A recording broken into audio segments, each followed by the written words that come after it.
Welcome. Hello. This is the test of our Best Bits podcast. My name is Will. And I'm Ethan. Nice to meet you. And we're going to be talking out of our ass for the next half an hour. As is a tradition for our group. Yeah, we're going to see a lot of other people join us over the years. Months, perhaps even days. Perhaps never. Perhaps the next 20 minutes is as long as this will last. Yeah, but we're here. We're going to try talking about pretty much anything, honestly. Like, what did you want to talk about? So, what I wanted to talk about was Fallout 76. Uh-huh. Now, this is a thing where we're going to have a bit of contention between us. Because I think that this game could be very good. Now, that doesn't mean I think it will be, but I think it could be. And, yes. I'm very interested to see what they do with it. I am on the other end, and I think this game is going to be trash. So, don't get me wrong. I also think it's going to be trash. I'm pretty sure that they're going to mess up every single aspect of it that they can. But the concept of it and the fact that they're pursuing a multiplayer Fallout game is super interesting to me. While I don't disagree,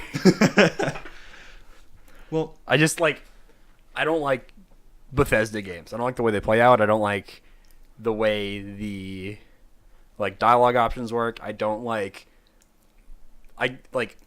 is going to sound stupid, and I know it's going to sound stupid, all right, but I don't like how open-ended they are. but, I can't. I love open world games, right? but you like the story to pull you in and drag you through. Yeah, I want side quests and I want a story, but I want the main story to be pulling me along the entire time. And anytime I play a Bethesda game, I feel like after the first mission and a half, which is usually the first hour, they just kind of toss you in a world and go, "Hey, have fun, go do whatever you want," and So I can understand struggle, that and I'm not about that, because it's just when you play it for the first time, you're full of awe, like Skyrim, right? Like everybody loves Skyrim, Oh yeah. right? And I just feel like it is after the first hour or so, you get to, what is it, Whiterun Yeah. Well, is the first town. I think it's it's like Riverwood or something. It's the one where you have the Jarl. Oh no, that is a Whiterun. Yeah. You got So it. it's you get to Whiterun, and it's just like, okay, do this. Here's your first companion. Okay, bye. I mean, that's a reasonable concern. It's not something I actually would have expected you to bring up because I have not heard this argument before, but it's a fair one. It isn't a story that pulls you along to. It's not actually really an interesting story in a lot of the cases. I really enjoyed Skyrim's story, and I really enjoyed Fallout's story. I mean, obviously Fallout 3 more than Fallout 4, but it is very open-ended, and the point of the game is that it is very open-ended, and it's a lot of just doing what you want to do and making the world in your image. It's a lot of playing God, which is kind of fun. And the other parts of it are just learning more about a deep and complex world that they've created. But I will fully admit that because they did this, it lacks a lot on the story components. But I feel like you can do that, but you can do it better, right? Because I hate I don't like Rockstar's open world games. I don't like Bethesda's open world games. And I'm not going to say that the games I'm going to say are open world, but they have the same open-ended concept, but differently. And those are the Souls games, the Soulsborne games. They do a very open-ended thing where it's they pop you into a world. They're like, hey, the world sucks. It's hard. Life sucks here. And you have to deal with it. And it's you go through, and as Bloodborne especially, I love Bloodborne, by the way. I don't know if I told you just how much I love Bloodborne, but I played it again recently. And, oh my god, that game is probably in my top 3. So, it's so sick. But they do open-ended in a way where you can read the item descriptions, and you can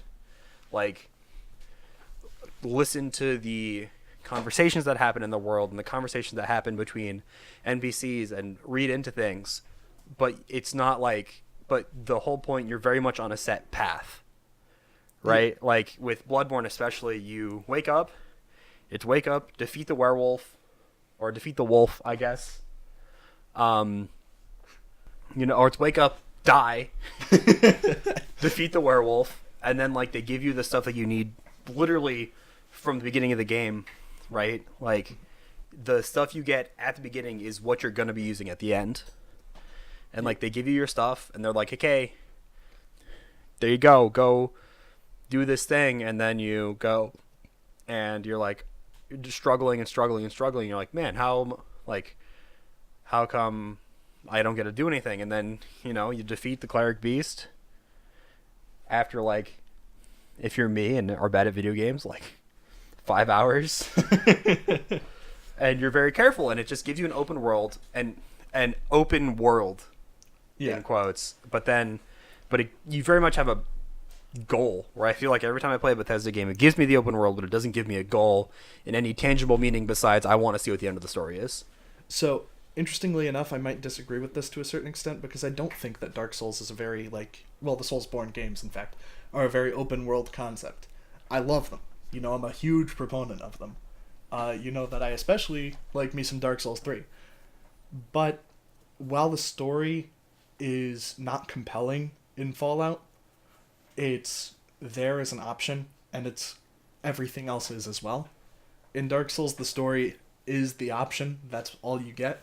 Now, you can run around and dig around, but that's not any meaningful sort of progress. Whereas in Fallout, you do get that. Maybe I want to build a giant tower or a house, or maybe I want to go and help out some random townsfolk. The main story is there, but it's not necessarily the most pressing concern.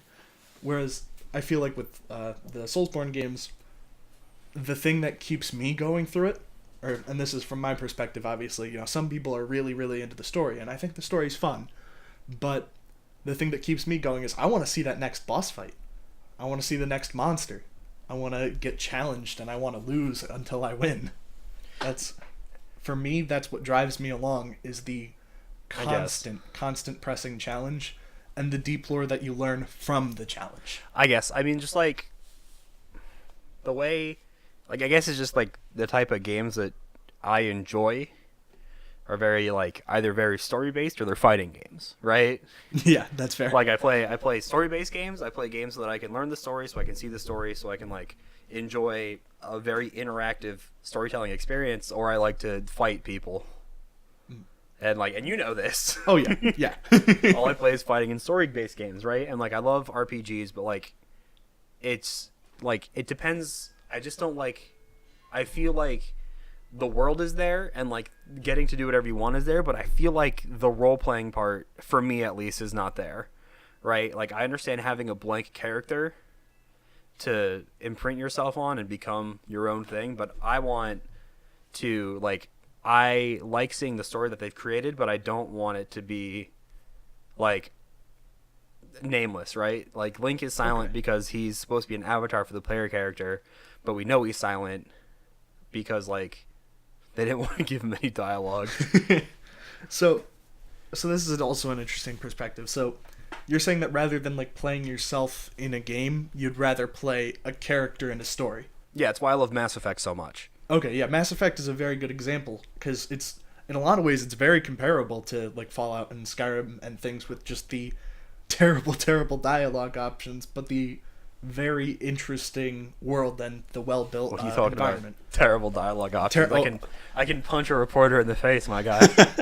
BioWare is famous for its terrible dialogue options. I'm well aware, but it's I play these games because I want to be I want to put myself in the shoes of a character, right? For me, whenever I make a character in Skyrim or a Fallout or a Diablo even. Yeah. Right? I always end up playing the same thing where it's I'm going to be this bit, I'm going to I like quick people, quick strikes, assassin-y type stuff. Mm-hmm. But sometimes I want to have the big hulking beast boy that tanks a bunch of hits, but then when I start that character in the Bethesda, Diablo, Skyrim, like Rockstar type, well, not really Rockstar, but you get the idea. Yeah. Like type games, I always end up going back to the tried and true archetype that I once played the game with because it's so familiar. Whereas like if I'm forced to play a different spot besides like Mass Effect, it's choosing the like Paragon versus Renegade stuff, which is like it has a tangible effect on the abilities you get. It just like I feel like I always end up in the same spot, and that might be more of a problem with me than the game. But like, you know, I want the game to force me to do something. It's like in the spoilers, by the way, for The Last of Us. Have you played that yet? So no, actually, I Never still mind. haven't. Never mind. I need to, but Yeah. The end of that game forces you to do something, and you don't have an option to not. It's you are going to do this. There's no other option, right? And I like stuff like that where it's like they tell a story, they want me to go through it, and I'm fine with that. so that's an interesting way of thinking about things because I don't know, when I look at things like Fallout, I tend to look at it the same way I look at like other role-playing stuff like D&D. So I think of what my character is going to be. I establish their story. I establish what they've been up until the point that the game starts, and then I play that character to the best of my ability. And mind you, I still mess up sometimes, you know, because sometimes I'll be deciding that I'm going to be an archer-focused character, and then I decide that that's really terrible, and so I get a great sword out and just start bopping people. Yeah, but that also like in a sense, and it's also like due to the balancing of the game. Yeah, it's off. I mean, ranged combat is not nearly as effective in Skyrim as melee combat is. That's just a fact. Yeah. Same thing with spells, unfortunately, because magic's real fun. But Yeah, because like they sell an experience, but it's just like I don't want to do that. Like another relatively open world game that kind of lets me be. No, it is open world. It's The Witcher 3. ooh, Right? That's a spicy take. Yes. The Witcher 3 does exactly what I want out of an open world game. It gives me a world to explore, but it gives me a character that I am, right? as well as a story that you follow. Yeah, like of course I can choose whether or not I want Geralt to be like the really good guy and like hero to all, or if I want him to be like the womanizing sleazebag, right? Which And sometimes that's also the good option. obviously you do a little bit of both. You know, there's no penalty for going after Kira Metz. You feel? Yeah, but it's like the game gives me the option of doing what I want, but it doesn't do it in a way that I feel like is too expansive, right? Like I'm taking a class and we're talking about the illusion of choice, right? So in a lot of ways, the more options you have, the less options you have, because as unconventional and unintuitive as that sounds, the more options you have, the more likely you are to go after familiar things. Whereas like if you have less options, like in The Witcher, where like you are this character, you have this specific set of abilities that you can choose to upgrade in a way that you'd like to fight, instead of like, oh, you are X character on a carriage going to get your head chopped off, and then ooh, wow, a dragon attacked, and then from that point on, you can be literally whatever.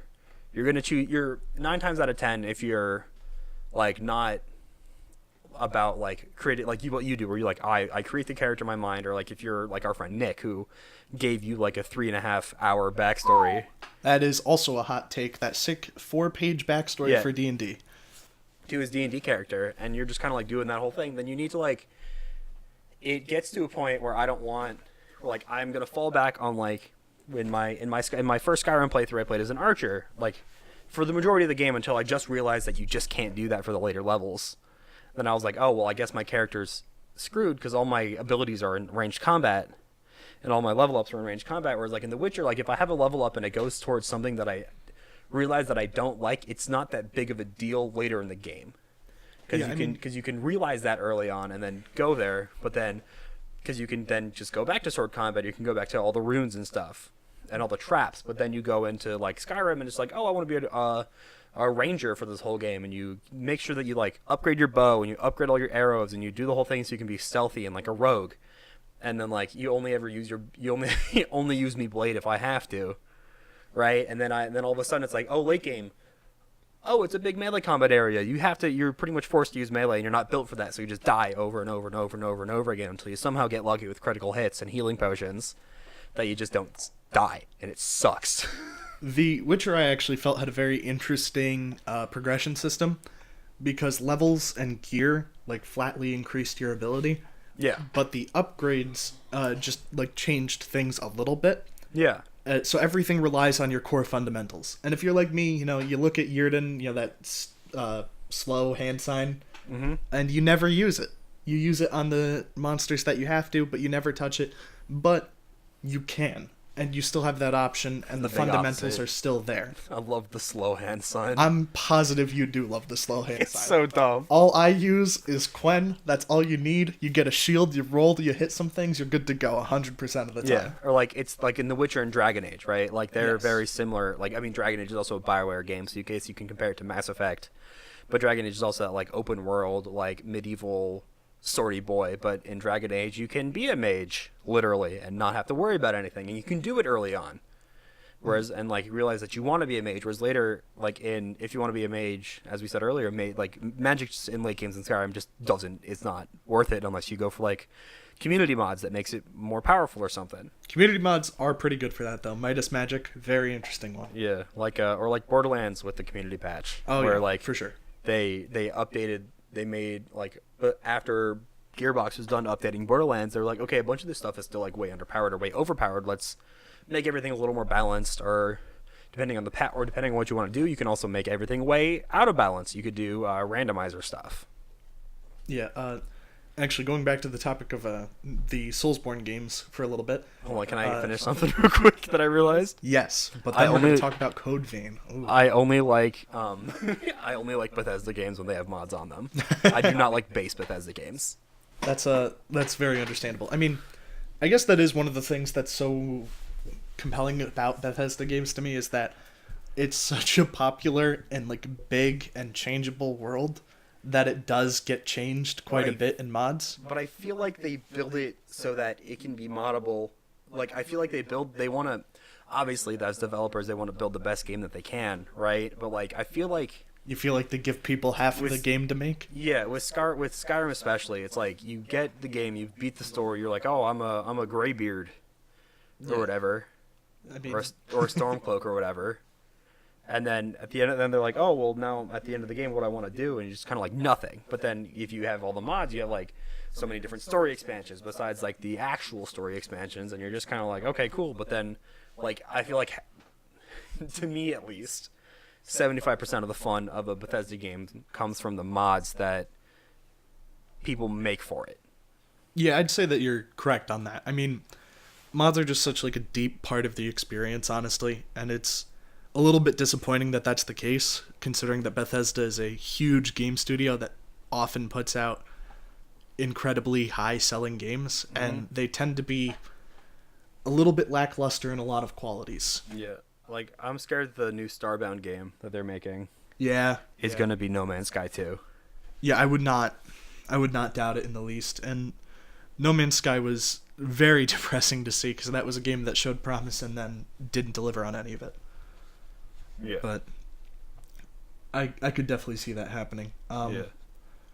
It's also like quite a foray into a different genre for them. But yeah, so let me hit you with some Code Vein. Have you seen anything for that? No. It's Dark Souls, but you play as vampires, and it's kind of Bloodborne-y in the way that you have to get blood as your major way of functioning.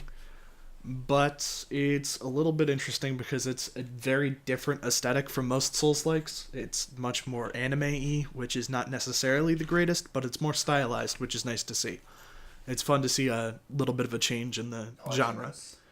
And it also has a little bit of a focus on cooperative play, whereas for Release date coming soon. yeah, for Dark Souls it's like Yeah, I've seen it. cooperative play is like a side project, whereas for this it's like an integral part of the game.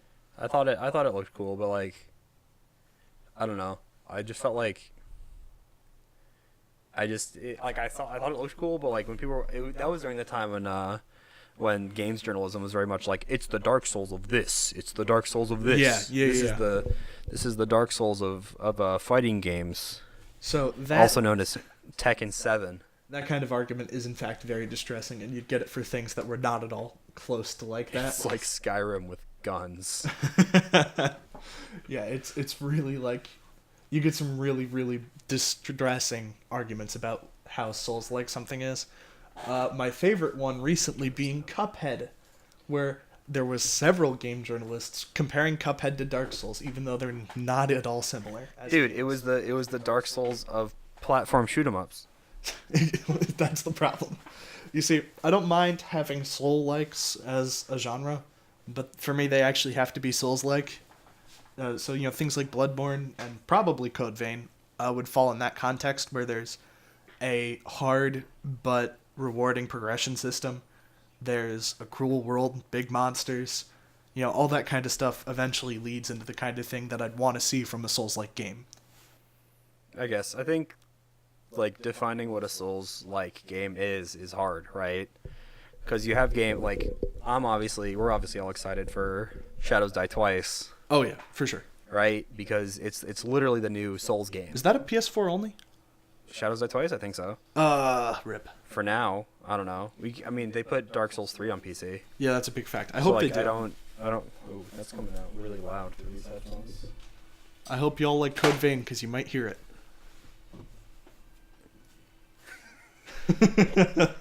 I certainly can across Damn. the room. We're gonna turn that down. But yeah, like it looked cool, and like Souls-like games are really interesting because like you can. It's like permadeath. Well, not really permadeath, right? But like death being an integral mechanic in the game, right? That like when you die, you have to go get your stuff, or like once you die, you can go into the, especially for, in my opinion, the best of the bunch, which was Bloodborne, and death being like once you can only get into the thing once you beat the cleric beast, and then go back to the hunter's dream. Or once you die to the cleric beast, you can upgrade your weapons, right? So in theory, you can go through that entire game without dying and never upgrade anything or repair anything, and miss the whole thing if you're, just that good. The gamers out there. Yeah, I mean, Gamers rise up. so you know that I have a bit of a different opinion as to which the best Souls-like game is because I am a huge fan of Dark Souls 3. I think our main differences come down to aesthetic. And yeah, that is in fact where it lies. So, so your boy over here, Will, enjoys the sick like Renaissance, Victorian, like, Victorian Gothic, era, Victorian aesthetic. Gothic culture, steampunk ass. Whereas me, I'm an old man, so I like me some medieval shit. And so, so when I see swords and armor, I get really hyped for no particular reason, no good reason at all. Is your companion in this game always a cute anime girl? So I think there's actually a couple options for who your companion is, Cool. but your companion can either be an actual player, and then they get to choose who they are, or your companion is a default, and then I think it's always the cute anime girl, which is not the worst.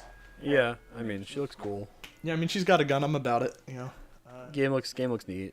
Yeah, I'm interested to see how it goes because it's one of those things where it's definitely going to be very hit or miss. I think. I like on the page. It's coming soon. Platforms: PlayStation 4, Xbox One, PC, console. Yeah, the thing is, I don't think it's going to be like a mediocre or average game. I think it's either going to be very good or very bad. And Yeah, I can see it. pretty excited to see which. But yeah, like Game editions. What editions are there? There's only the standard. Yeah, I was like, there's only the standard edition. I mean, maybe more will come out later. Who knows? I don't know. Whatever. But, It seems interesting. Yeah, with Dark Souls, the whole death mechanic thing that we were talking about, it's a little bit different. Obviously, I actually would say it's not as interesting as Bloodborne's death mechanic. Oh yeah. But- Because in Bloodborne, like you have to die to the cleric beast to upgrade your weapons, Yeah, right? And as much as I don't like mandatory deaths in games, yeah, it's a fun concept. like the whole point of Bloodborne is that you're in the hunter's dream and you will continue to hunt over and over and over again until Gehrman either kills you in the hunter's dream because you're like, yes, I've accepted my fate, I will let the hunt go on, or you end the hunter's dream by killing Gehrman and either becoming a great one or succumbing to the moon presence. Yeah, so alternatively for me, I see the thing about Dark Souls' death system. I'm sure a lot of you are familiar with it. It's the hollowing is a constant presence in the world, and it's like some deep lore to it which is that it's slowly snuffing out all of the fire and life in the world, which is why there's all these undead creatures. And so the fact that when you die, you get hollowed, that's a really fun concept for me, especially because there is a permanent effect. You are permanently a little bit changed by it, and if you get enough of those permanent effects, then some other things start to happen. You get like more of the curse. Yeah, but like the main difference between the two, besides aesthetic, I think, is the player character. Yeah. Right? So like in Dark Souls, in the original Dark Souls, not like any of the other ones, Dark Souls Uno. All right. but in the Dark Souls, like you're just some dude.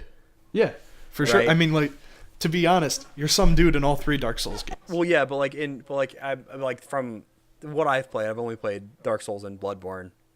I played a little bit of Dark Souls 3, Yeah. but I couldn't get into it. But like with Dark Souls, you are just some random dude, and this could honestly go on forever. Where like in Bloodborne, you're like, instead of like being one of many hollows that like hollowed out or like undead, the chosen undead, right? You could be the chosen undead, but you could also give up and become like any of the other undead hollowed people that are there, right? Whereas in Bloodborne, it seems like only one hunter is ever in the hunter's dream. So like for that night of hunting, you are the dude, right? Like you're it. You are quite literally the chosen one. You are the one that has been given the blood transfusion. You're the one that like is in the hunter's dream with Gehrman and the doll, and then you are the only one that night where you can either choose to wake up from the dream, or you can choose to not. So I like the concept of being like the chosen one, like the savior idea, and like you're the guy. But at the same time, I do like the idea that your character starts off as just a little lost undead who's carrying just a tiny bit of that cinder, and you're able to turn that into the cinder of lords. Like you go up against the biggest bads in the realm as just some guy. As a dude. It's a fantastic concept, and the thing is, like, spoilers for Dark Souls 3 if any of you haven't beaten it or seen it, but at the end of it, you can actually choose to like end the world, and that's like a super super fun ending, because the thing is, it's not ending it in the sense of the world's just gone or like it's completely ravaged and destroyed. It's ending it by making it so there are no more living creatures. It's all undead, and you're the lord of them all. And that's a really, really fun ending, because you go and you snuff out the last bit of flames and you bend the entire world to your whim as just some guy. And speaking of the undead, you remember that undead mode in Skate 3? Oh my god, yes. When Skate 4. Skate 3, boys. When We're Skate 4. back. This is the official Skate 3 podcast. Welcome. This is the official Skate 4 When podcast. So let's talk about Chad Muska. Chad Muska. Yeah, he's a skater. So here's the thing. I know nothing about skateboarding, but what I do know is it's really fun to flip on some ramps in Skate 3. That's what I'm about. Or to fall off incredibly large buildings to watch all your bones break. Pretty good time.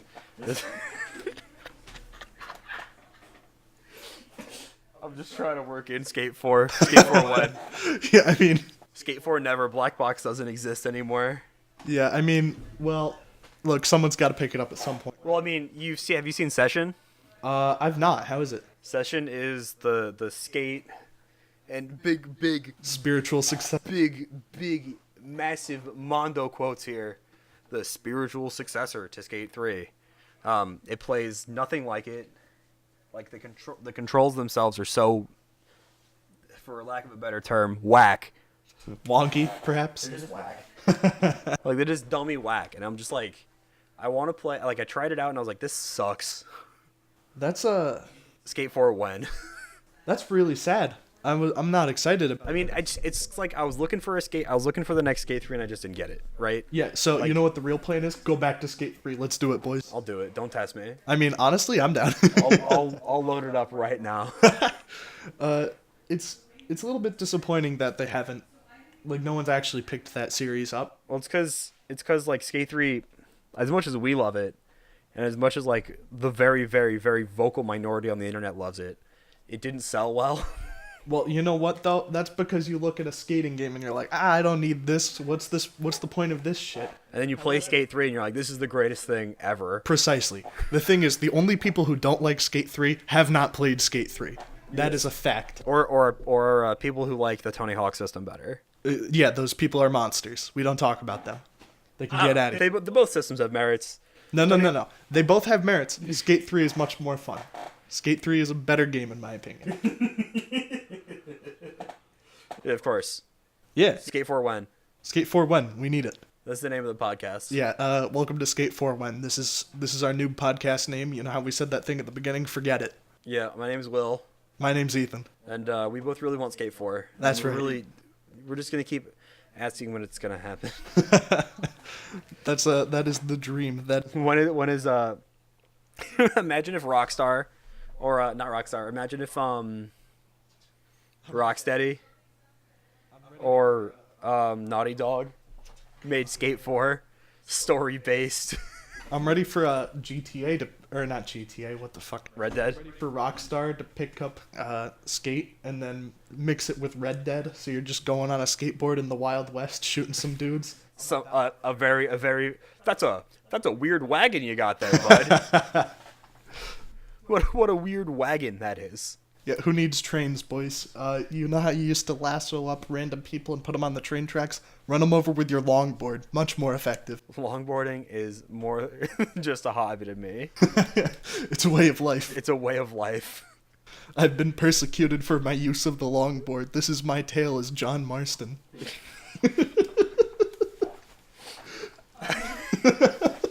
Imagine a dramatic, cinematic, like, skateboarding game in the vein of, like, The Last of Us, Uncharted, Bioshock. God damn. Imagine a dystopian underwater skate park. You just gotta avoid displacers and some sick half pipes. You gotta tray flip over the Big Daddies to kill them. They don't even die. They're just like, damn, That was pretty good. that was sick. I gotta leave. I'm out of here. See ya. Then they're on the highway. How the fuck do Big Daddies get from place to place? They're on the highway, I guess, and they're like, God damn it, I forgot my little sister at the skate park. And they come back and they just see you there, eating her soul for a higher combo score. Oh my god. You see eating her soul while doing a miracle whip. Ooh. Sob, dude. Oh man. I think the worst part is that you just asked how Big Daddies get around. They're in Rapture. They don't go very far. It's like a small little town. Well, they were people at one point. Oh well, they're not now. Well, you know, in my hypothetical game, they are people. Oh my god, BioShock 2 made me sad. I was so pumped when that game came out because you got to play as the Big Daddy. Yeah. And then they're like, guess what? Your drill has oil. You need to have gasoline to run your drill. And that made me so sad. Well, I mean, the drill would have been OP. The drill was OP. And you know what?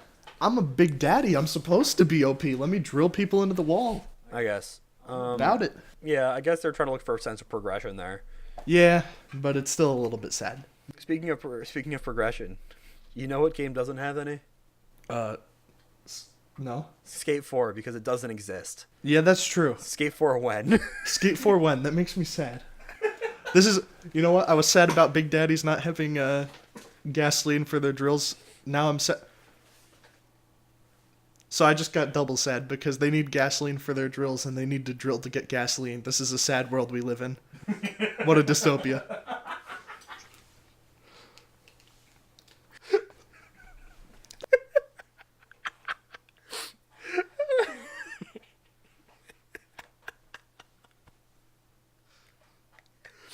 Skate 4 when? That's all we want. We just want Skate 4. All right. That's going to be it for us today. This has been the first and possibly maybe more episodes eventually. Yeah. But this has been the first episode of Skate 4 when. Of Skate 4 when. Formerly known as the Bits Podcast. That's right. Possibly known as the Best Bits, if I cut it up. But now known as Skate 4 when. Yes. All right. I've been Will. What? I've been Will. Oh, I thought you said I've been well. That confused me. I've been Ethan, I guess. All right, let's try that one again. Thank you for watching. Thank you for listening. Thank you for tuning in to us talking about video games and then complaining about Skate 4. I am Will, I am Ethan. and it's been the best bits. Skate 4-1. Skate 4 1.